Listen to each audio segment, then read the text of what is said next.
Ordaz, Barquisimeto, El Vigía, Mérida, Táchira, Margarita, Maracaibo, Maturín y la zona de Guarenas, Guatire. Transmitimos a través de mundour.com y de nuestras aplicaciones en video también. Son las 7:11 de la mañana, es martes 20 de enero. Mira, un año cumple Donald Trump en el poder en su segundo mandato y vaya, se ha pasado de todo en este año, ¿eh? En política interior, en política exterior, en economía, el tema judicial, que va ahí como en paralelo todo el tiempo. Me va a permitir algunas ideas antes de escuchar a nuestro invitado, que es lo verdaderamente interesante. Pero digamos que el gobierno de Trump, y así se recoge en muchos medios, se ha caracterizado por una agenda política intensa, polarizadora, nos la describen como retadora, es esa de golpear primero apuntando alto para tener margen de negociación, ocurre dentro y fuera. Vayamos a lo interno. En el ámbito interno ha ampliado el uso de órdenes ejecutivas para endurecer la política migratoria, eso es destacado, reforzar el control fronterizo, reorientar el aparato federal. En política exterior ha retomado ese enfoque suyo, America First, primero Estados Unidos, impulsando sanciones, medidas unilaterales, eh, que han vuelto a tensar las relaciones con aliados europeos, pero latinoamericanos también, con varios frentes abiertos. Podríamos hablar de China, de Gaza, de Groenlandia, de Irán, de OTAN, de Ucrania, de Rusia, Venezuela, Latinoamérica en general. En el área económica, si me permiten, es el tema de los aranceles, la guerra arancelaria, especialmente en los primeros meses de su mandato, de recortes fiscales también que han impactado el comercio internacional y han elevado el debate sobre inflación y crecimiento.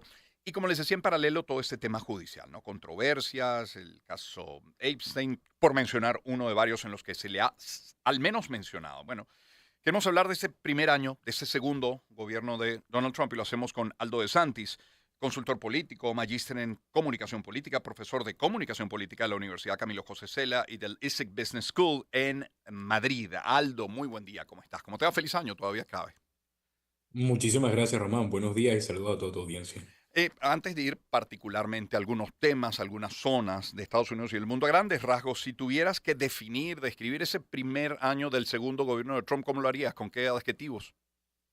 Si tengo que utilizar una sola palabra, te diría que la palabra es impensable. Impensable porque una cosa es las promesas electorales históricamente en cualquier candidato, no solamente en los Estados Unidos, en cualquier país del mundo.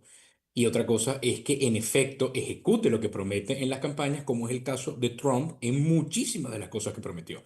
Hay una frase muy famosa de un ex gobernador de Nueva York que decía que se hace campaña en verso, pero se gobierna en prosa, para aclarar que no es lo mismo lo que se promete en campaña que lo que se hace en gobierno. A Trump se le olvidó esta frase y ha decidido que todo lo que prometió, para bien o para mal, y muchísimas veces para mal, debo decirlo, Mm.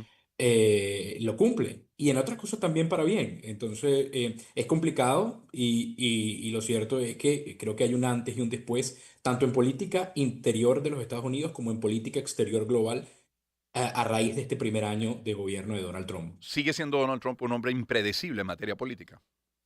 Sí, sin duda. Es imprevisible e impredecible, ambas cosas, tanto en lo interno como en lo externo. Sin duda, hay un tema que ya es transversal. Digamos que dentro de un eje de variables, la única variable que siempre está en el medio es el tema de la economía.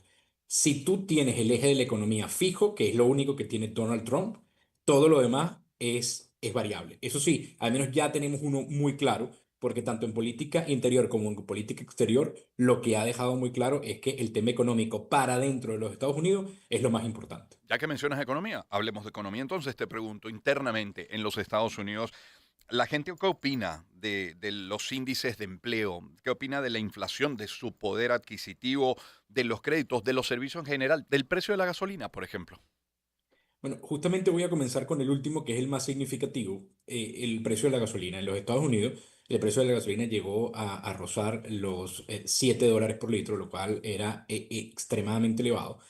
Y actualmente esos precios han caído, pero brutalmente. Y esto es la política más importante que tiene Donald Trump en lo interno de cara a las elecciones de midterm, que son las elecciones de la mitad del Congreso y la mitad del Senado, que se eligen este año en noviembre. Hasta ahora, en 43 estados de los 50 estados de la Unión, esos precios están por debajo de los $4 por barril, lo cual era impensable el año pasado. Esto ha sido, digamos que, el logro más grande y además la política más importante que ha tenido en lo interno para lograr tener todavía apoyo popular, porque sin duda se vio muy disminuido su apoyo dentro de los primeros 6 meses. Ujú. Enmarcado todo esto en distintas cosas. Por ejemplo, la amenaza constante de los tariffs, de los aranceles, generó unos desbarajustes económicos muy importantes. Luego, lo otro, la pelea interna que tuvo con vamos a llamar su banco central, por ponerlo de alguna manera para que la gente lo Sí, entienda, sí. con el presidente Powell, que ya va de salida, por cierto, y que ahorita está imputado, por cierto. Además, Ujú. una de las cosas locas que tiene Estados Unidos ahora, hizo que el poder adquisitivo del dólar se disminuyera, y eso obviamente afectó a la economía de los norteamericanos. Y las tasas de empleo no fueron tan buenas como él prometía. No fueron malas, hay que aclararlo. Simplemente no se reflejaba la estructura macroeconómica en lo microeconómico. Es decir, los números muy buenos que vendía Trump a nivel nacional no se reflejaban en el bolsillo de los americanos. Entonces, había ese desbarajuste. Ese desbarajuste ahora lo está llevando todo al tema de la gasolina, que es el gran éxito, entre comillas, que podemos decir, que tiene la administración Trump en lo económico dentro de los Estados Unidos. Allá hacia afuera es sin duda el tema de los aranceles, la amenaza arancelaria que le permitió a él mejorar las condiciones de los contratos para empresas norteamericanas y para el propio Estados Unidos de una manera extraordinaria con casi todos los países, porque además lo hacía desde una posición, como tú bien explicabas, desde la fuerza. Pedía y exigía, incluso amenazaba con muchísimo para luego acordar cosas razonables. Por eso Ujú. se decía en Estados Unidos que a pesar de las amenazas, Trump, el endgame de Trump, o sea, el juego final de Trump, siempre era la negociación. Mm. Y casi siempre ha sido así. Decías de Jerome Powell, imputado, habría que decir imputado o insultado, porque le llegó a llamar cretino a Donald Trump hace un par de días, ¿no? Pero si, Así si, es. si al final el elector norteamericano es el que pone y quita presidentes, hoy ese elector se siente mejor, más a gusto con la economía. ¿Y cuánto depende ese bienestar económico, si lo podemos describir así, de Trump? O cuánto podría ser incluso herencia de Biden? Si es que hay alguna, pregunto. Bueno, la verdad es que la reestructuración de lo que hizo Donald Trump en este año ha sido extraordinario. Mira, es el presidente que más órdenes ejecutivas en el primer año en la historia de los Estados Unidos tiene, con más de 300 órdenes ejecutivas. Eso evidentemente ha generado una fricción con el Congreso extraordinaria. Ujú. Ah, otra cosa muy relevante del gobierno de Trump, el shutdown del government, que es el Es cierre del cierto. gobierno ejecutivo, es el más largo de la historia. No se conoció en la historia un shutdown tan largo. Es decir, un conflicto para aprobar el presupuesto de la nación, para ponerlo en términos que todo el mundo entienda. No se aprobaba el presupuesto de la nación, el presupuesto más grande del mundo, no se aprobaba por conflictos entre las órdenes ejecutivas de Trump y lo que es competencia exclusiva del Congreso y el Senado. Este es un conflicto que continúa. Lo único que entregó Trump a cambio fue mantener un programa específico que tiene el nombre popular de Obamacare, que es el programa de healthcare, el programa de sanidad, de asistencia sanitaria, que él lo quería disminuir y pasarlo a seguros privados. No lo hizo, no terminó lográndolo a cambio de que se le diera el presupuesto como él quiso. Si tú me preguntas a mí, esa guerra interna la ganó Trump. La ganó Trump porque simplemente no es que le dio cosas nuevas, simplemente dejó lo que ya estaba, ¿no? Y le dieron a cambio todo lo que el resto de las cosas que pedía. Entonces, es muy interesante esa posición, porque lo que ha sido es un gobierno donde no para la noticia. Si tú me preguntas a mí, nunca en ninguna parte del mundo no ha existido un aluvión de hechos noticiosos de gran escala, de escala nacional o internacional, como el gobierno de Donald Trump. No da tiempo de sentarse a evaluar el impacto de la política que toma Trump o de la acción, porque ya comienza con otra que de nuevo genera implicaciones nacionales e internacionales. Sí, sí, Y yo creo que si me preguntas a mí, esta es una estrategia absolutamente a propósito. Simplemente no da tiempo de evaluar lo bueno y lo malo porque vamos con otra y otra que es rompedora y que no te permite evaluar cuáles son las consecuencias directas del acto anterior. bueno, uno de los 10 principios de Goebbels. Generar tanta Así es. información que no te dé tiempo siquiera a reaccionar o analizarla, ¿no? Es Y Aldo de lo hace a Santis, la ¿verdad? perfección. Sí. Aldo de Santis es nuestro invitado, consultor político. Aldo, internamente podríamos decir entonces que uno de los grandes temas, probablemente el más grande, sea la economía, pero el otro, esta avanzada migratoria, ¿no? Que también debe estar en el tope de la lista. Y como consecuencia de esa avanzada, bueno, también enfrentamientos que ha tenido con gobernadores particularmente demócratas. ¿Eso lleva en alguna medida a cuestionarse la institucionalidad hoy en los Estados Unidos? Este enfrentamiento, por ejemplo, con la Reserva Federal y más. Sin duda, sin duda. Yo creo que hay tres temas clave. El primero es la Reserva Federal, que como decíamos es una especie de banco central de los Estados Unidos. El segundo tiene que ver con la estructuración del FBI como un aparato interno de persecución. Eso nunca había existido en la historia de los Estados Unidos. Lo voy a decir desde el punto de vista más discreto, porque hablar de persecución es algo muy grande, porque está orientado específicamente a personas que él considera que estuvieron involucrados en el desconocimiento de las elecciones donde Joe Biden le gana a él. Entonces Ujú. está muy enfocado en ese punto, no en otros temas, ¿no? Esto es importante hacer la diferenciación porque no se parece a otros procesos en otros países. Luego, el tema del ICE, que es la policía migratoria, por llamarlo de alguna manera, eso ha convertido el tema del sur de Florida y el estado de Texas en zonas literalmente de miedo para la población migratoria, esté legal o no, porque hay un tema muy complicado en esto, que es que hay unas características fenotípicas, es decir, por ejemplo, estar tatuado corporalmente o tener cierto corte de cabello o utilizar inclusive cierto estilo de ropa, ya te pone en el radar y eres temporalmente detenido por esta policía para confirmar si tu estatus migratorio es legal o no. Esto nunca había existido. Esto, de alguna manera, principalmente en estos estados, genera unas contradicciones muy importantes con el hecho de valorar la libertad, que hasta ahora Estados Unidos se ufanaba de ser el foro y el faro de libertad global, pero en lo interno ahora tener ciertas características físicas o cierto uso de vestimenta te pone en el radar para ser al menos investigado. Y, Esto ha sido uno de los problemas más importantes que ha tenido con su propio partido, sobre todo en el estado de Florida, porque los congresistas del estado de Florida, del Partido Republicano, han dicho que esta política les ha hecho perder votos. Y se demuestra con la derrota, por ejemplo, del Partido Republicano por primera vez en varias ciudades del estado de Florida, y siendo una de las más importantes, Miami, en el sur de Florida. justo, Electoralmente se demuestra. justo ahí quería llegar. Preguntarte si puede pasarle factura en las elecciones de midterm este año. Y voy más allá. ¿Tiene además ese poder la comunidad migrante, pero especialmente latina, para influir de manera determinante en una elección como la que viene? Sí, esto es importante explicar por qué. Sí, no porque a nivel nacional tenga ese impacto, sino porque hay dos estados o tres estados que tienen una gran cantidad de votos en el colegio electoral. Estados Unidos tiene un sistema complejo donde los estados más grandes tienen colegios electorales. Eso significa que no se gana por el voto popular, sino por la acumulación de mayor cantidad de votos de colegios electorales por estado de los Estados Unidos. Y hay tres estados que están completamente afectados por esto. El primero es el estado de Florida, el segundo es California, donde está Los Ángeles, donde también hay una comunidad latina muy importante, y el tercero es Texas, donde una parte del estado es profundamente, vamos a llamarla republicana. Hay una forma de llamarlos que son redneck por cuello rojo, porque son personas blancas con la piel muy propensa a tener cuello rojo.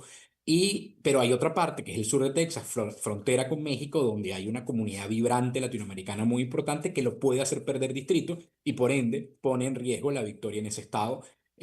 Aunque en mi opinión creo que no lo logrará, en el estado de Texas se mantendrá, pero sin duda California y Florida están en riesgo y poner en riesgo dos de los estados con mayor colegios electorales sin duda pone en riesgo la presidencia de Donald Trump. Pero antes de eso tenemos las midterms, que es la elección del Congreso y el Senado. Y allí, que sí es por elección popular, en el caso del Congreso, está todavía más en riesgo el control del Congreso de los Estados Unidos en manos de los republicanos. Ese es el mayor temor que tiene ahorita el Partido Republicano.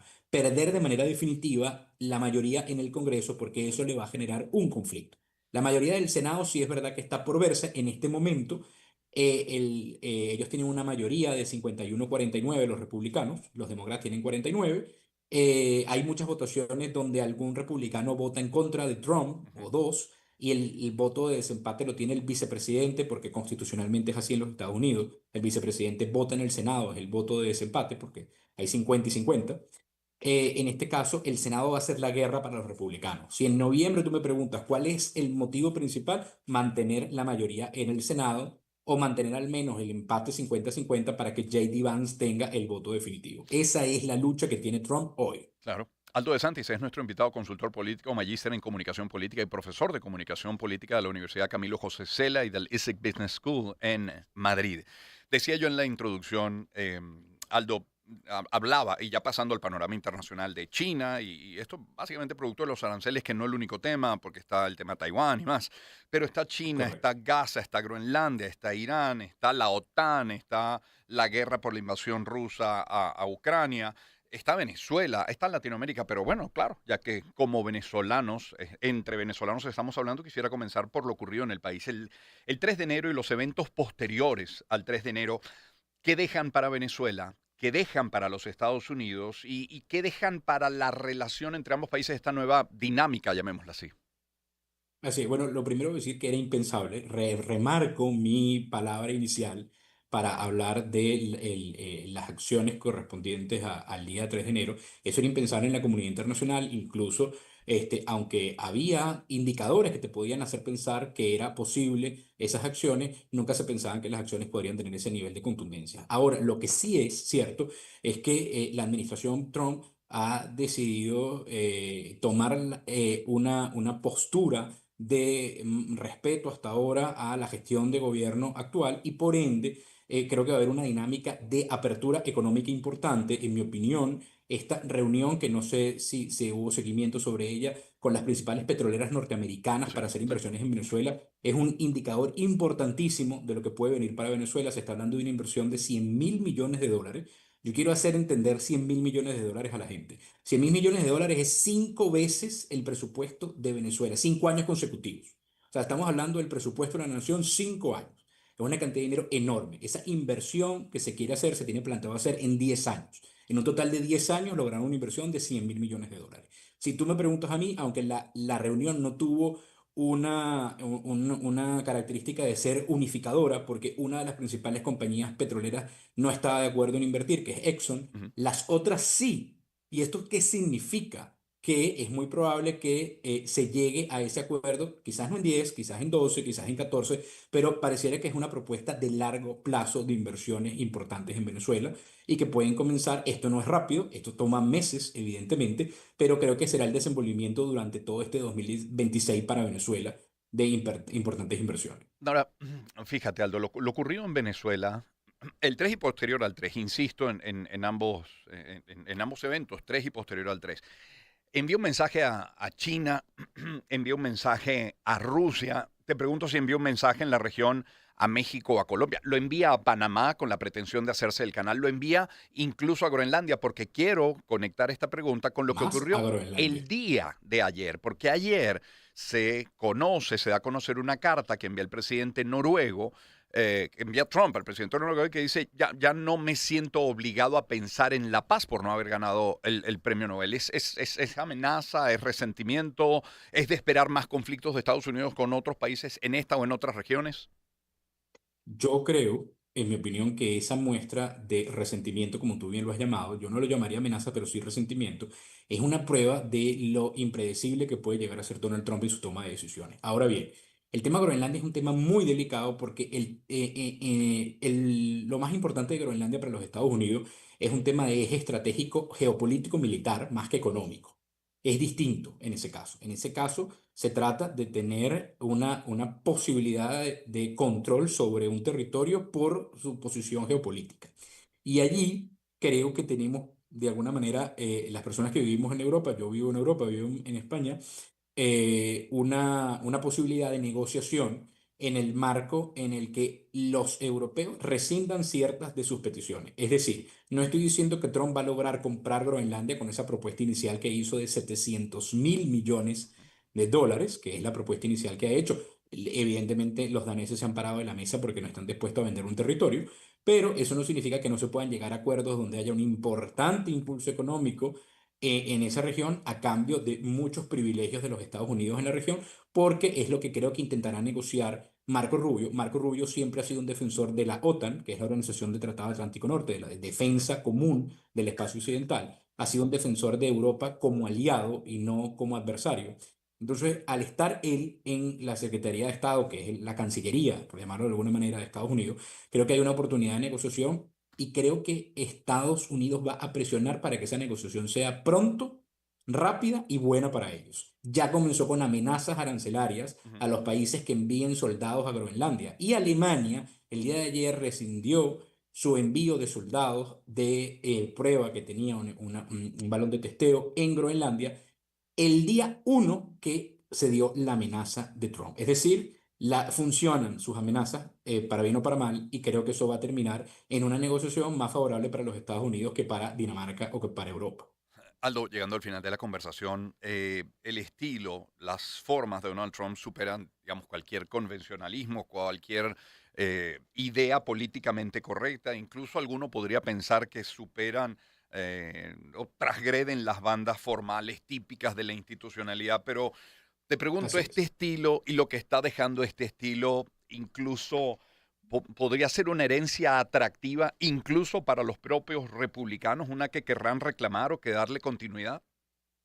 Depende del éxito. Yo creo que esto se va a medir con la vara del éxito que tenga Donald Trump en sus 4 años de gobierno. Este primer año de gobierno de Donald Trump se siente para el mundo en general. Imagínate qué se siente para Gaza, para Israel, Israel como vencedor, exitoso con el apoyo de los Estados Unidos, o en el conflicto económico con distintos países, o para Venezuela. Este año se sienten como 4 años. Pareciera que la presidencia de los Estados Unidos de Trump está por terminar, y realmente es que vamos por una cuarta parte de ella. Entonces, falta mucho, y la vara de medir creo que va a estar asociada al éxito que esto tenga. Pero lo que sí te puedo decir es que definitivamente después de la presidencia de Donald Trump, las claves de la institucionalidad en materia internacional van a cambiar. El derecho internacional actual no responde a las necesidades geopolíticas globales. Esto se demostró en los recientes meses.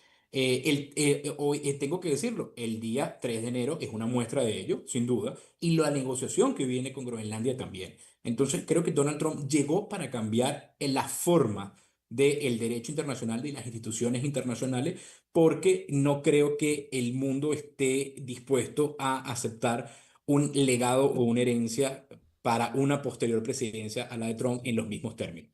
Y creo que esto va a ser determinante en los próximos años, y como te dije, se va a medir por el tema, por la vara de éxito que pueda tener los Estados Unidos. Aldo, agradecido por tu tiempo esta mañana, muy gentil. Feliz año.